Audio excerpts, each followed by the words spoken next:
ये INDI alliance, इसके जितने घटक दल हैं, ये जनता के लाभ के लिए नहीं जुड़ते हैं, ये अपने अपने व्यक्तिगत लाभ के लिए जुड़ते हैं। वो सोचते हैं हम लोग मिल करके किसी तरह सत्ता में आ जाएं ताकि हम अपना घर भर सकें, भाई भतीजावाद कर सके, परिवारवाद कर सके, वंशवाद कर सके। और ये सच्चाई अब ये देश जानता है। तो इसलिए आज आम आदमी पार्टी अलग है, कल कोई और अलग हुआ, कल कोई आया था वो चला गया। अभी भी जो है उनके आपस में दिल नहीं मिल रहे हैं, वो खाली दिमागी कसरत से मिले हुए हैं। उसके बाद इनको जो मीटिंग करना हो करें। अच्छी बात है कि सत्र शुरू होने वाला है, तो ये तैयारी में लगे हैं। लेकिन कितनी भी तैयारी करेंगे, जिन नरेंद्र मोदी के नेतृत्व में भारत को अब तक 27 पुरस्कार मिल चुके हैं अलग अलग देशों के सर्वश्रेष्ठ, उसकी तुलना कहां से कर पाएंगे। जो देश के गरीब से गरीब लोगों को उनके घर में उज्ज्वला गैस, उनके पक्के मकान, उनके इलाज के लिए 5 लाख 10 लाख रुपए का मोदी जी का अभियान, अच्छी अच्छी हाईवे, बनती हुई सड़कें, नदियों पे ब्रिज, एक पाया पे 3-3 ट्रांसपोर्ट की व्यवस्था, सड़क, सड़क के ऊपर सड़क, उसके ऊपर मेट्रो। ये लोग आखिर नरेंद्र मोदी जी को जवाब कैसे दे पाएंगे। फिर भी ये कोशिश कर रहे हैं, इसी में मैं खुश हूं। सेशन को लेकर कितना तैयार है ऑपोजिशन? पूरे तरीके से तैयार यहाँ पर दिखाई दे रहा है। ऑपरेशन सिंदूर को लेकर कई खामियां वो बता रहे हैं, कई मुद्दे हैं। भाई जिसके लिए ऑपरेशन सिंदूर ही खामी है, वो उसमें अच्छाई कहां से ढूंढेंगे। जिनके लिए, जिनकी सहानुभूति आतंकवादियों को समर्थन देने वालों के लिए है, वो कहां से ऑपरेशन सिंदूर को समझ सकते हैं। ऑपरेशन सिंदूर शौर्य है भारत की सेना का। ऑपरेशन सिंदूर जिस प्रकार से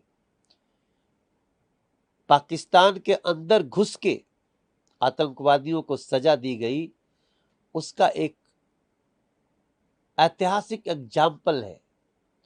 अगर उसको भी विपक्ष इसलिए बैठना चाहता है कि उस शौर्य को छीन करें, उसमें कोई दाग निकालें, तो ये उनकी अपनी पहचान है। We are proud of operation Sindoor. West Bengal, Sandeshkhali, medical law college, तमाम यहाँ पर रेप के मामले सामने आ रहे हैं। कुणाल घोष कह रहे हैं कि परिवर्तन की बात करते करते पीएम मोदी जय श्री राम से जय दुर्गा माँ पर आ गए हैं। भाजपा शासित राज्यों में महिलाओं के साथ रेप और अपराध बहुत ही आम बात है। अपराध के खिलाफ अगर जीरो टॉलरेंस किसी का है, तो वो भारतीय जनता पार्टी और एनडीए सरकार का है। आप एनडीए की सरकार में अपराध कर सकते हो, लेकिन अपराध करने के बाद आप बचोगे नहीं, इसकी गारंटी है। और यही कारण है कि आज अपराध का दर कम हो रहा है, महिलाओं में आज सुरक्षा की भावना आ रही है, अपराधियों को ढूंढ ढूंढ कर सजा दी जा रही है। और एनडीए, भारतीय जनता पार्टी ये कार्य करती रहेगी। जो भी ऐसा कोई केस हुआ है, उसमें कड़ी से कड़ी सजा पाताल से भी ढूंढ के ला कर देने का काम एनडीए और बीजेपी की सरकार करती है। हमारा इशू चल रहा है। निशिकांत दुबे ने बोला कि जो मराठी और जो तमाम इशू है, वीडियो वायरल हो रही है, हिंदुओं के साथ मारपीट हो रही है, तो उन्होंने कहा कि पटक पटक कर मारेंगे। इस पर राज ठाकरे कह रहे हैं कि जब वो महाराष्ट्र आएंगे तो समुद्र में उन्हें डुबो डुबो कर मारेंगे। मेरा सुझाव है कि राज ठाकरे की प्रवृत्ति को समझिए। राज ठाकरे का हिंदी विरोध और मराठी प्रेम, ये सब सीजनल है। जब चुनाव आता है तभी वो ऐसा करते हैं लोग, और इनको सजा महाराष्ट्र की जनता देती है। राज ठाकरे का मन से कितने साल से है एक बार तो शुरुआत में ये लोग ऐसी ऐसी बातें किए अच्छी अच्छी कि इनके 13 विधायक आए थे, और उसके बाद इन लोगों ने एक बार उत्तर भारतीयों पे, हिंदी भाषियों पे अटैक करना शुरू किया। मेरे घर पे भी अटैक हुए थे, और तब हमने कहा था, हम सड़क पे आए थे और हमने कहा था महाराष्ट्र की जनता, यही मराठी मानुस राज ठाकरे जैसी प्रवृत्ति को सजा देंगे, और 13 विधायक से 1 विधायक हो गए, वो भी भाजपा में चले गए। राज ठाकरे इस देश की और महाराष्ट्र की जो प्रांतीय एकता है, भाषाई एकता है, जो सौहार्द है, भाईचारा है, उसको तोड़ने वाला प्राणी है।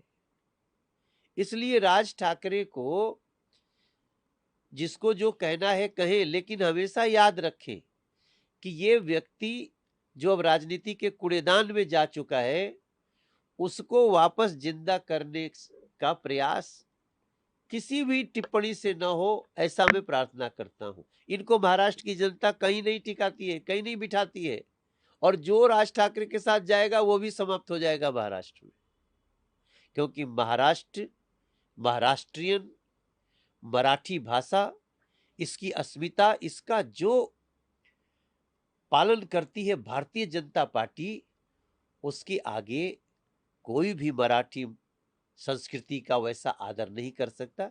ये लोग तो मराठी संस्कृति का अनादर कर रहे हैं, राज ठाकरे जैसे। आखिरी सवाल है, टीवी पे ये ट्रायल दिखाया जा रहा है कि कावड़ी जो है वो आतंकवादी है, मारपीट कर रहे हैं, कहीं कुछ कर रहे हैं, योगी आदित्यनाथ ऐसा बोल रहे हैं। उदित राज कह रहे हैं कि इनका भी वेरिफिकेशन होना चाहिए, क्योंकि नेम प्लेट का आप लोगों ने सुझाव दिया कि वहाँ दुकानदार जो मुस्लिम है, हिंदू, सब नेम प्लेट लगाए, ऐसे कावड़ियों का वेरिफिकेशन हो, उदित राज कह रहे हैं। देखिए, कांवड़ बड़ी पवित्र यात्रा है। मैं भी कांवड़ उठाने जा रहा हूं। मैं बिहार के सुल्तानगंज से जल उठा करके देवघर तक जाने वाला हूं। संभव हो तो आप लोग साथ में आइए, उसको देखिएगा। ये पवित्रता और शुद्धता का एक बहुत विशाल पर्व है सावन, लेकिन इसमें जरूर कुछ लोग ऐसे आ जा रहे हैं जो कांवड़ की इस पवित्रता, शुद्धता को चोट पहुंचा रहे हैं। ऐसे लोगों को उत्तर प्रदेश की सरकार ने भी पकड़ा है। जिन्होंने ऐसा किया, उत्तराखंड की सरकार ने भी इनको पकड़ा है, FIR तक हुई है। अगर इस कांवड़ और कांवड़ यात्रा की शुद्धता, पवित्रता को भंग करने के लिए कुछ लोग आएंगे, तो उनको कानूनन जो सजा है वो मिलेगी ही मिलेगी, ऐसा विश्वास रखिए। VK न्यूज, राष्ट्र के नाम।